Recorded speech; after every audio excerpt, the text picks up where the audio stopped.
Hello అందరికీ నమస్తే, welcome to అత్తమ్మ రుచులు. ఇంకా సమ్మర్ వచ్చిందంటే కొద్దిగైనా ఫ్రైస్కి మసాలాలకి దూరంగా ఉండాలండి. ఇంకా ఈ బెండకాయ పులుసు ఈరోజు వీడియోలో చూపించబోతున్నాను. ఇది బాడీకి చలవ చేస్తుంది, అలానే ఆరోగ్యానికి కూడా మంచిదనమాట.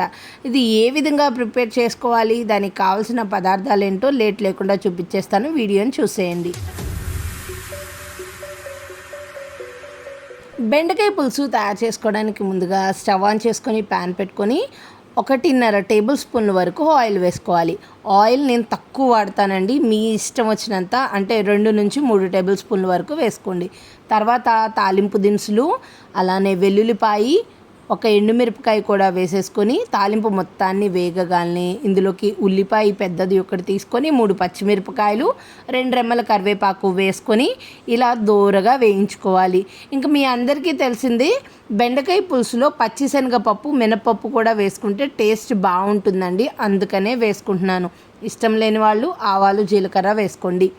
ఇంకా ఈ ఉల్లిపాయ చక్కగా మగ్గిపోగానే 1/2 కేజీ బెండకాయలని కడిగి తుడుచుకొని ఆరబెట్టుకొని ముక్కలు కట్ చేసుకున్నానండి. వీటిని కూడా వేసేసుకొని ఆయిల్లో ఒక 2-3 నిమిషాల పాటు ఫ్రై అవ్వనివ్వాలండి.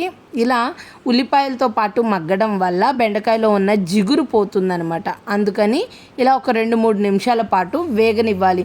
అలా కాకుండా బెండకాయ ముక్కల్ని వేసేసి ఒక్కసారి అలా కలిపేసి పులుసు పోస్తే పులుసు అంతా జిగురుగా ఉంటుంది, రుచిగా కూడా అనిపించదు. ఈ బెండకాయ ముక్కలు ఒక 2-3 నిమిషాలు ఇలా మగ్గిన తర్వాత ఆయిల్లో 2 పండు టమాటాలు మీడియం సైజువి వేసుకున్నాను.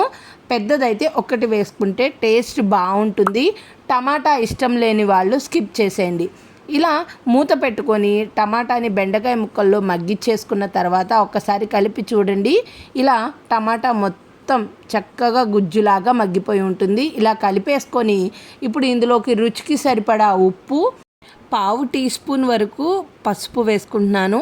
అలానే మీ టేస్ట్కి తగ్గట్టు కారం వేసుకోండి. ఇది మన అత్తమ్మ రుచులు పికిల్స్లో వాడే గుంటూరు సాంబార్ కారం, కూర కారం అండి.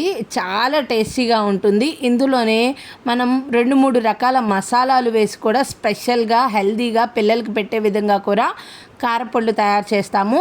మీలో ఎవరికైనా కావాలి అనుకుంటే డిస్ప్లే అవుతున్న అత్తమ్మ రుచులు పికిల్స్ నెంబర్లో కారపొడి ఆర్డర్ చేసుకోవచ్చు.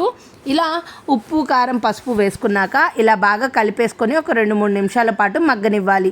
ఇలా మగ్గిన తర్వాత నేను పెద్ద నిమ్మకాయ సైజ్ అంత చింతపండు తీసుకొని ముందే నానబెట్టుకొని ఇలా 1/2 లీటర్ వాటర్ వేసుకొని పులుసు తీసుకొని పక్కకు పెట్టుకున్నాను.